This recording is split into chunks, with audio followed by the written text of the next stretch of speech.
विपक्षी एकता को मजबूत करने के लिए पटना में 23 जून को हुई बैठक के बाद एनसीपी नेता शरद पवार ने यह घोषणा की थी कि विपक्षी दलों की दूसरी बैठक अब शिमला के बजाय बेंगलुरु में होगी। बेंगलुरु में होने वाली बैठक के लिए शरद पवार ने तब मौसम का हवाला दिया था। जब वे ऐसा बता रहे थे, उन्हें बिल्कुल अंदाजा नहीं था कि उनकी पार्टी एनसीपी का मौसम बदलने वाला है और अजीत पवार, छगन भुजबल और प्रफुल्ल पटेल जैसे उनके खास नेता उनके खिलाफ ही बगावत करके एकनाथ शिंदे गुट की शिवसेना और बीजेपी के पाले में जाने वाले हैं। मीडिया रिपोर्ट्स में बताया जा रहा है कि एनसीपी में हुई इस टूट के बाद विपक्षी दलों में खलबली मच गई है।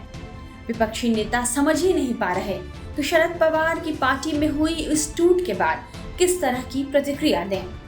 एनसीपी में हुई टूट से कांग्रेस और अन्य क्षेत्रीय दलों के सामने अपनी पार्टी को एकजुट रखने की बड़ी चुनौती पैदा हुई है। पटना में हुई मीटिंग में करीब 15 विपक्षी दलों के नेता भाग लेने के लिए पहुंचे थे। इस दौरान नीतीश कुमार से लेकर शरद पवार, ममता बनर्जी और राहुल गांधी तक ने बीजेपी को हराने के लिए हुंकार भरी थी। लेकिन 2 जुलाई को महाराष्ट्र की राजनीति में जिस तरह से उठापटक हुई है, उसके बाद पूरा सियासी गणित बदल गया है। एनसीपी चीफ शरद पवार के भतीजे अजीत पवार ने बीजेपी और शिवसेना शिंदे गुट का साथ पकड़ लिया है। ऐसे में अब वे महाराष्ट्र में डिप्टी सीएम के तौर पर काम करेंगे। अजीत पवार की बगावत से शरद पवार अब कमजोर नजर आने लगे हैं और 2024 से पहले विपक्षी एकता को भी बड़ा झटका लगा है। राजनीति के जानकारों का मानना है कि महाराष्ट्र के घटनाक्रम के बाद यूसीसी पर विरोध करने वालों की संख्या और तेवर में अब कमी आएगी।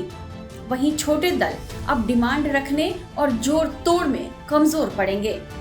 राज्यों में स्थापित कद्दावर नेता और क्षेत्रीय दल सोचने पर मजबूर होंगे कि लोकसभा में बीजेपी के खिलाफ पूरी ताकत झोंकें या आगामी विधानसभा के लिए इसे बचा कर रखें।